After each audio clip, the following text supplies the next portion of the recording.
Data సెంటర్ల చరిత్రలో విశాఖపట్నం దేశానికే తలమానికంగా నిలవబోతోంది. 1000 మెగావాట్ల సామర్థ్యంతో 1,33,000 కోట్లతో ఏఐ డేటా సెంటర్ ఏర్పాటుకు దిగ్గజ సంస్థ గూగుల్ ఇప్పటికే ఒప్పందం చేసుకోగా, తాజాగా మరో 2 సెంటర్లు ఏర్పాటుకు ప్రముఖ కంపెనీలు ముందుకొచ్చాయి.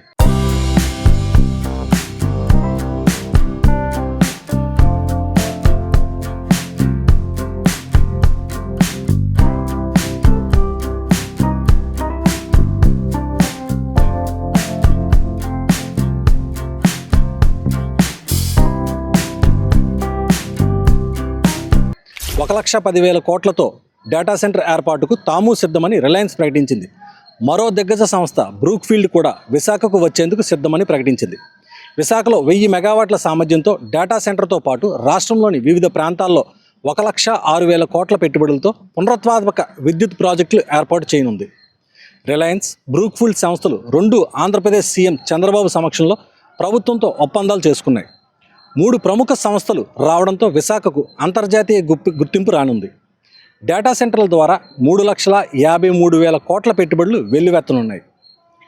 విశాఖలో రిలయన్స్ ఇండస్ట్రీస్ లిమిటెడ్ 1,10,000 కోట్ల పెట్టుబడితో 1000 మెగావాట్ల డేటా సెంటర్ ఏర్పాటు చేస్తోంది.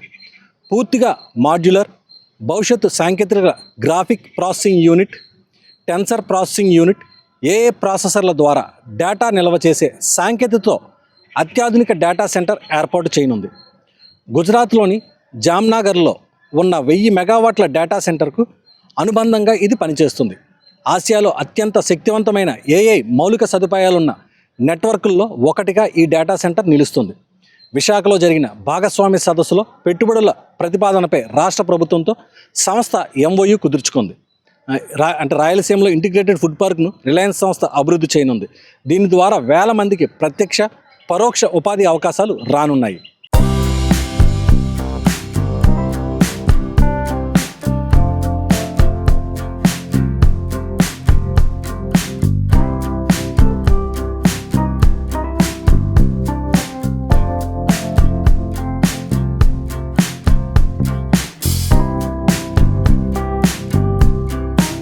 ప్రపంచ దిగ్గజ సంస్థ బ్రూక్ఫీల్డ్ డేటా సెంటర్ పునరుత్పాదక ప్రాజెక్టుల ఏర్పాటు ద్వారా 2,16,000 కోట్ల పెట్టుబడులు పెట్టేందుకు ప్రభుత్వంతో ఒప్పందాలు కుదుర్చుకుంది. విశాఖలో బ్రూక్ఫీల్డ్ 1000 మెగావాట్ల డేటా సెంటర్ ఏర్పాటు చేయనుంది. దీని ద్వారా సుమారు 1,10,000 కోట్ల పెట్టుబడులు పెట్టనుంది. విశాఖ పెట్టుబడుల సదస్సులో సంస్థ ప్రతినిధులు సీఎం చంద్రబాబుతో సమావేశమై ఎంఓయూలపై సంతకాలు చేశారు. దీంతోపాటు రాష్ట్రంలోని వివిధ ప్రాంతాల్లో 1,06,000 కోట్ల పెట్టుబడులతో పునరుత్పాదక విద్యుత్ ప్రాజెక్టులు ఏర్పాటుకు మరో ఎంఓయూను సీఎం సమక్షంలో బ్రూక్ఫీల్డ్ కుదుర్చుకుంది.